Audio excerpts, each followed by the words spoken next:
right, congratulations, Mr. and Mrs. Monteiro. Once again, thank you so much for choosing Jennifer Wedding and Events. First, our Mrs. Monteiro, what is your message about our preparation planning?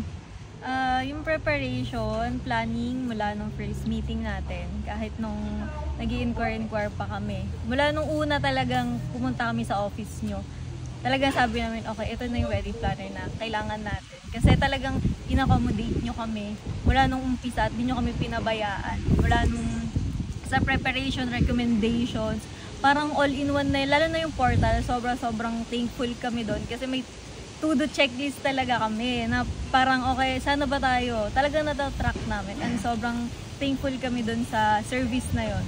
Wow. Ayun, tapos sobrang minsan parang feeling guilty na lang kami kasi parang totoo ba? Parang kasal ba natin? Wala kaming ginagawa talaga kasi nga po lahat pinasuyo namin kay Jennifer Wedding and Events. Oh. How about the wedding day? Did we Wedding exceed your day. expectation? Yeah, super.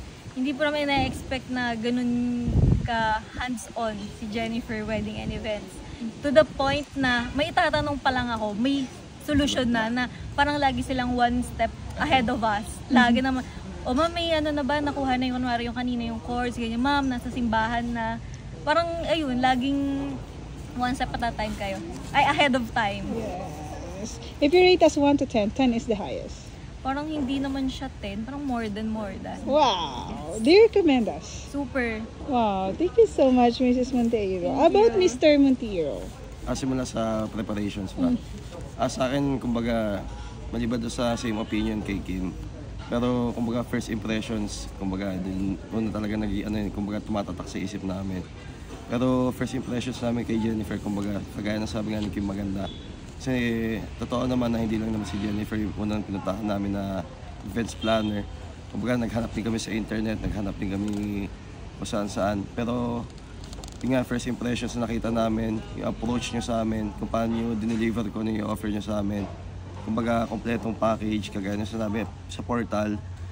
Pagkakasabi nga sabi ni Jake, ito yung kadalasan na parang doon kumakagat yung yung mga couples. Pero, hindi siya lip service lang. Totoo na talaga nakakatulong yung sa portal. Kasi, kumbaga yung hassle, yung stress na iniisip pag sa wedding planning, kung may nakakalimutan bang ganito, nakakalimutan bang ganyan, sa portal na re-resolvahan. Kumbaga sa portal pa lang, kumbaga, hindi mo naisipin na may nakakalimutan bang ganito kasi sa portal, ikalawa, si Jennifer, yung hands-on na yung pagiging supportive niya sa sa mga maaring maging kulang pa. At yun nga, yung sa experience namin at kumbaga may naging encounter din kami sa trabaho ng mga nagiging partners, nagiging suppliers, o nagiging kasamaan sa mga business or sa personal na Yung iba kasi makikita mo yung approach niya parang sa pera-pera lang yung usapan.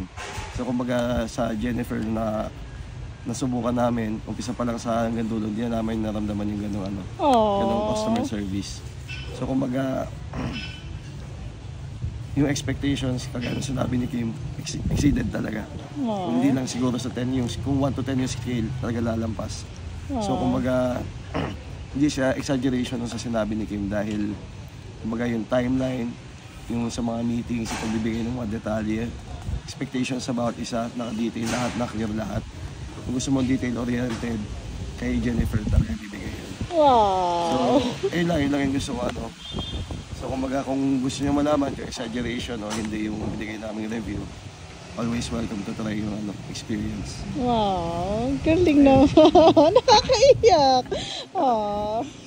Do you recommend us? Wala na akong masabi. Yes.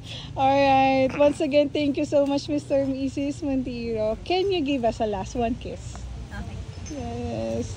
Alright. Thank you so much. Goodbye.